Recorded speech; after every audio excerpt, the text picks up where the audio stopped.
ಅಲ್ಲಿಯ ನಮ್ಮ ಮತದಾರರಿಗೆ ತಿಳಿಸಿ ಹೇಳಬೇಕಾಯ್ತು. ಯಾಕೆ ಮತದಾರರ ಓನರೇ, ಅವರ ಮಾಲೀಕರು, ಅವ್ರಿಗೆ ತಿಳಿಸಿ ಹೇಳಬೇಕಾಯ್ತು. ಅದು ಎಷ್ಟು ಮಟ್ಟಿಗೆ ಯಶಸ್ವಿ ಆಗಿದ್ರು ಗೊತ್ತಿಲ್ಲ. ಬಟ್ ಒಂದು ಮಾತ್ರ ಸತ್ಯ, ಈ ಒಬ್ಬ ಅವರ ಅಣ್ಣ ನಮ್ಮ ಉಮೇಶ್ ಕತ್ತಿಯವರ ಏನು ಇವತ್ತು ಇಲ್ಲ ಅನ್ನುವಂಥದ್ದು ಏನದಲ್ಲ, ಅದು ಸಹ ಸಾಕಷ್ಟು ಪ್ರಭಾವಿ ಆಗುವಂಥ ಸಾಧ್ಯತೆಗಳು ಹೆಚ್ಚಾಗಿದ್ದಾವೆ.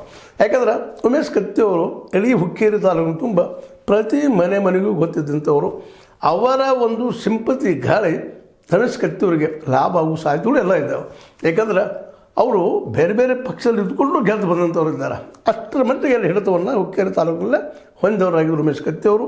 ಅದು ಲಾಭ ಈ ಸಲ ಅವ್ರಿಗೆ ಆಗ್ಬೋದೇನೋ. ಜೊತೆಗೆ ರಮೇಶ್ ಕತ್ತಿಯವರು ಸಹಿತ ಈ ಸಲ ಒಂದು ನಿರ್ಧಾರಕ್ಕೆ ಬಂದಿದ್ದಾರೆ. ಇಲ್ಲ, ಚುನಾವಣೆಗಳಾಗಿದ್ದು ಯೋಗ್ಯದ ಆಗಲೇಬೇಕಾಗಿದ್ದು, ಮತ್ತು ನಂಬದನ್ನು ಉಳಿಸ್ಕೊಂಡು DCC ಬ್ಯಾಂಕಿಗೆ ಇದರಲ್ಲಿ ಗೆದ್ದರೆ, ಈಗ ನಮ್ಮ ಹಿಂದಿನ ಎಪಿಸೋಡಲ್ಲಿ ಮಾತನ್ನು ಚರ್ಚೆ ಮಾಡಿದ್ದದ, ಇದರಲ್ಲಿ ಯಾರು ಗೆಲ್ತಾರ DCC ಬ್ಯಾಂಕಿನ ಚುನಾವಣೆ ಮೇಲೆ ನಿಶ್ಚಿತವಾಗಿ ಪ್ರಭಾವಿ ಆಗ್ತಾರೆ, ಹಿಡಿತವನ್ನು ಸಾಧಿಸೋಕ್ಕೆ ಪ್ರಯತ್ನ ಮಾಡ್ತಾರೆ, ಮತ್ತು ಸಮಬಲದ ಕುಸ್ತಿ ಆಗ್ತದೆ ಅನ್ನೋಂಥದ್ದು ಎಲ್ಲ ಮಾತುಗಳು ಮಾತಾಡಿದ್ದೀನಿ.